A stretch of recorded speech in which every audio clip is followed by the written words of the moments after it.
శ్రీ గణేశాయ నమః. ఓం శ్రీ సరస్వతియై నమః. ఓం శ్రీ గురుభ్యో నమః. శ్రీ గణేశ పురాణంలోని బ్రహ్మచింతావర్ణనం అని 14వ అధ్యాయం.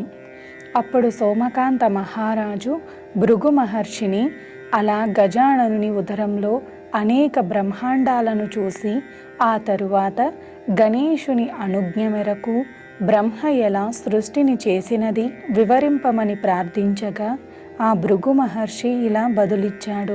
ఓ రాజా, అలా గజాననుని గర్భంలోంచి బయటకు వచ్చిన చతుర్ముఖుడు తనలో తాను గర్వితుడై సకల వేద శాస్త్ర పురాణాలను, ఆగమాలన్నింటినీ ఎరిగినవాడను, జ్ఞాన విజ్ఞాన సంపన్నుడిని, శాపానుగ్రహ సమర్థుడిని అవటం వల్లనే, నా యొక్క సృష్టి రచనా పద్ధతిలో గల ప్రావీణ్యత వల్లనే నాకు ఈ సృష్టి బాధ్యత సిద్ధించింది. ఇక సృష్టి విషయంలో నాకు వీలు కాని పనంటూ లేదు అంటూ గర్విష్టి అయి సృష్టికి పూనుకున్నాడు. కానీ ఆ ప్రయత్నంలో ఆయనకు అనేక విఘ్నాలు తేనె తుట్టెను చుట్టుముట్టే తేనెటీగల్లా ముసురుకున్నాయి. ఆ విఘ్నదేవతల స్వరూపం ఎంతో వికృతంగాను భయాన్ని గొలిపేవిగాను ఉండటంతో బ్రహ్మ వారి ఘోరమైన రూపాలు, వారు చేసే వికృత ధ్వనులు చూసి గడగడ వణికిపోయాడు.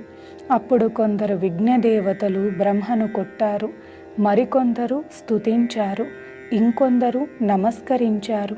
కొందరు నిందిస్తే మరికొందరు ప్రశంసించారు, కొందరు సేవిస్తే మరికొందరు బంధించారు. వారిలోనే కొందరు అతడిని విడిపించారు.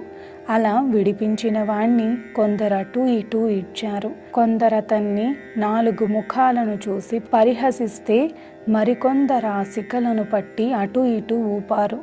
కొందరు ఆలింగనం చేసుకొని మరికొందరు చిన్న శిశువు వలె ముద్దాడి, కొందరు అతన్ని గడ్డాన్ని మీసాన్ని పట్టుకొని ఆట పట్టిస్తూ నృత్యం చేశారు. ఇలాంటి వికృత చేష్టల పట్ల బ్రహ్మ మనః స్వాధీనం కోల్పోయి హృదయమంతా చింతతోనూ శోకంతోనూ బరువెక్కిన వాడై తన మనోగర్వాన్ని వీడి జీవితం పట్ల నిరాశ కలిగి విశషుడై మూర్ఛిల్లాడు. అలా ఒక ముహూర్త కాలం గడిచాక తెలివి తెచ్చుకొని తన హృదయంలో దేవదేవుడైన ఆ విఘ్నేశ్వరుణ్ణి స్మరిస్తూ దుఃఖితుడై గజాననుడిని ఇలా స్తుతించసాగాడు. బ్రహ్మ గజాననుడిని స్తుతి చెయ్యటం.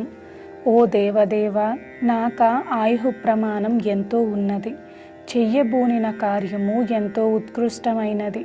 నాక నిష్కలంకమైన బ్రహ్మజ్ఞానం కలుగలేదు. ఈ భూమండలం పైన జన్మనెత్తి నీకు భక్తుడనై ముక్తిని ఎప్పుడు ఎలా పొందగలనో కదా ఓ దేవా, అందుచేత నీ యొక్క కరుణావృష్టి నాపై కురిపించి నన్నీ బాధల నుంచి, పీడల నుండి విముక్తుణ్ణి గావించు. కనుక నా జన్మ సార్థకమయ్యేలా నా కర్తవ్యాన్ని సమర్థవంతంగా నెరవేర్చేలా అనుగ్రహించు అంటూ దీనంగా వేడుకుంటున్న సమయంలో ఆకాశం నుంచి అశరీరవాణి తపతప అనే శబ్దం వినిపించింది. అంటే తపస్సు చెయ్యి, తపస్సు చెయ్యి అని అర్థం అన్న ఆదేశం వినపడింది. ఆ వాక్కు చెవిన పడిన వెంటనే బ్రహ్మను వేధిస్తున్న విఘ్నదేవతలు ఆయనను విడిచి అంతర్ధానమైనారు.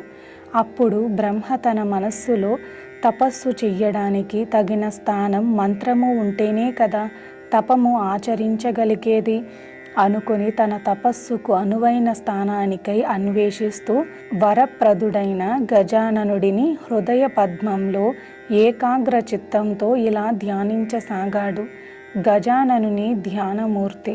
ఆ ధ్యానమూర్తి ఎలా ఉన్నాడంటే, ఎర్రటి చందనంతో అద్దబడిన దేహంతో ప్రకాశిస్తూ సింధూర రుణ వర్ణంతో శోభించే శిరస్సు పైన ముత్యాల చేత, రత్నాల చేత అలంకరించబడిన దివ్యమైన కిరీటాన్ని ధరించి, మెడలో ముత్యాల హారాన్ని, నాగయజ్ఞోపవేతాన్ని ధరించి ఉన్నాడు. ఆ దివ్య మంగళమూర్తి చేతి వ్రేళ్లకు మరకత మాణిక్యాలతో పొదగబడిన ఉంగరములను ధరించి, చిత్ర విచిత్రమైన రత్నాలతో తాపించబడిన మొలత్రాటితో నాభి ప్రదేశం వద్ద శేషునితో చుట్టబడి ఎర్రటి దివ్యమైన పట్టు వస్త్రాన్ని ధరించి ఉన్నాడు. అతని ఏకదంతం చంద్రకళలాగా తెల్లగా ప్రకాశిస్తోంది. అటువంటి పరమసుందరమైన దివ్యమైన అనుగ్రహ రూపుడైన గజాననమూర్తిని బ్రహ్మ హృదయంలో ధ్యానిస్తుండగా ఆకాశంలో నుండి అశరీరవాణి మరలా ఇలా పలికింది. వటంపస్య అనగా ఆ మర్రి చెట్టును చూడమన్న ఆదేశం విన్న బ్రహ్మ వటవృక్షానికై అన్వేషించసాగాడు. ఇది శ్రీ గణేశ పురాణం ఉపాసనా ఖండంలోని బ్రహ్మ చింతావర్ణనం అనే 14వ అధ్యాయం. నమస్కారం.